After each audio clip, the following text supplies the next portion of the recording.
Your calls on this now. Should we give people 10 grand to join the army? 0207 862 2222. Liberal Democrat leader Sir Ed Davey has called for new soldiers to be offered a £10,000 bonus after they'd served for 2 years to help solve manpower issues. Is he right? Is that bonus a good solution? Or is it an unethical promise that might put young people in danger? Would they sign up just for the money? Should we even be focusing on troop numbers over more sophisticated technology? 0207 862 2222, that's the number. Give us a ring. Albie, in very short order, would you ever have considered that as a young man? Do you think that's the right incentive for somebody to join up? I don't think I'm made for the army. But if I was made for the army, more money would be more of an incentive. And I can't believe I'm saying this, but I agree with Ed Davey. I think he's totally right on this policy. There's a recruitment crisis in the army at the moment. People don't want to go up and join the army. I'm not surprised. The starting salary for new recruits in the British Army is just over £26,000 Why not just add a year. it to the salary then?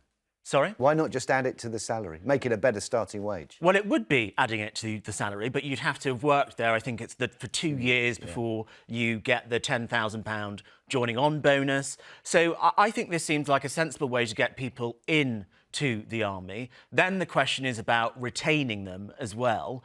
What else is it that they need? I think salary is one thing. Working conditions are another thing. We know some of the army housing being particularly bad, even on site. So we've got a recruitment and a retention crisis in the army, and this is one way of addressing it. Well, listen, don't go anywhere, because after the break, Albie will be joining the Liberal Democrats and we'll be hearing from Suzy and taking your calls. Should we give people £10,000 to join the army?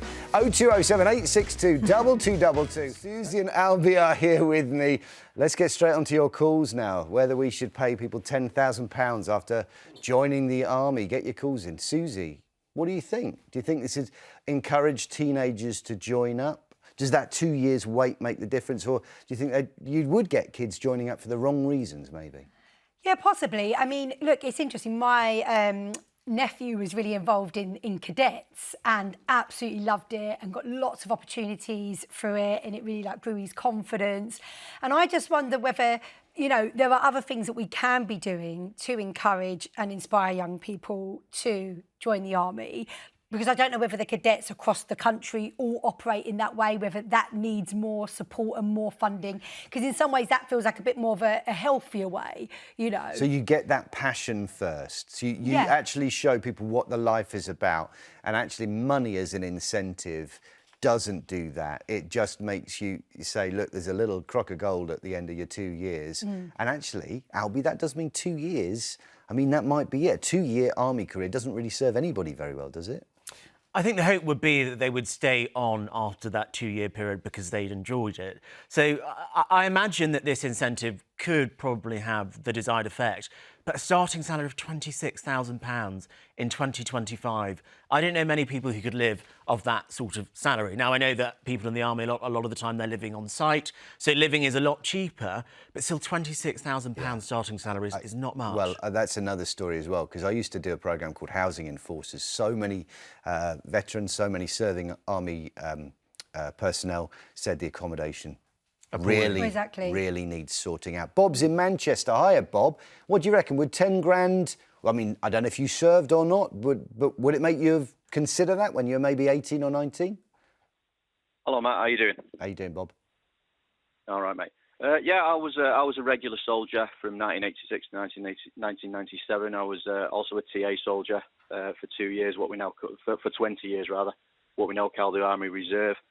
Recruitment and retention bonuses are nothing new. In the early 90s, there was a bit of a stall in recruitment after the first Gulf. Lots of blokes were getting out. And 5 and 8 year retention bonuses were introduced. I got a 5-year bonus myself. It was about, I think it was about £2 grand or something like that, which wasn't an amount to be sniffed at for a young soldier, because I was only on about £1 a month at the time. Fast forward a few years to when I'm in the TA, what we now call the Army Reserve. There were enlistment bonuses paid to recruits. I think they got about £1.5 grand just for signing on the line. and then they got about another £1.5 or £2,000 or something like that for Bob, completing does it mean, Bob, first phase of training. Yeah. Does it mean, Bob, that you end up with people just hanging on for that bonus rather than saying, I want to be here and I want to serve and I want to be with my mates and do all the right things? Is that incentive, does it mean people are doing it for the wrong reasons? Sometimes, yeah, you'll always get people joining for the wrong reasons, and you'll get people joining for the right reasons. The bonus itself had to be a minimum amount of service to get that. What we found though, I was training recruits at the time. I spent 10 years training Army Reserve recruits, and what we did find though, that even with these bonuses, it still wasn't getting in the amount of recruits that we needed. Now, the government was looking at 30,000 for the Army Reserve, and they weren't hitting that target. Yeah. So even these bonuses couldn't get the right amount of people through the door. They were even offering bonuses to recently left ex-regular soldiers to rejoin. Well, that's part of the plan as well. £5,000 just for rejoining. That's part of Sir Ed Davey's plan as well, is to offer bonuses to people who come back into service. I mean, I don't know, it sounds to me like 10 grand won't make someone who's not a soldier a soldier. Let's take another call. Steve's in Durham. What do you reckon, Steve? Could this be part of the answer to fill the ranks again? 10 grand after 2 years? I think you're right with what you said earlier on about going into the wrong reasons. Now, when I was in the Army, I joined up in the late 60s and came out in the 80s. And I always feel as though, there's a three-way approach here. We want to save money, right? So why not get young people and go, and I know it's an old-fashioned fact, but national service, and check in a way where people are going to jail for low-level crimes, which really don't really warrant a jail sentence, but offer them the chance to go in the Army and spend their 2 years. That would then release money from defence, from all the other things like the prisons and what have you. So you've got money saving there. Otherwise, and going on national service would give them an incentive to get work later on. Steve, I'm going to ask you another question, Steve. I'm talking about 20-year-olds. OK, I'm going to ask you another question here, Steve. Would you rather see that 10 grand as a bonus for your 2 years, or would you rather see it put into looking after veterans once they leave the armed forces? That was my next point. That's where we're going wrong in this country. We're not looking after our veterans. Because I see a lot of people in the work that I do now, I see a lot of veterans living on the streets. What's that all about? You know what I mean? They shouldn't be on streets after they've served for their countries. So that money would be better served keeping them better afterwards and better looked after. Okay. But yeah, to get the numbers up for people, to get the Army numbers up, our forces numbers up, is to say, right, okay, go in for 2 years.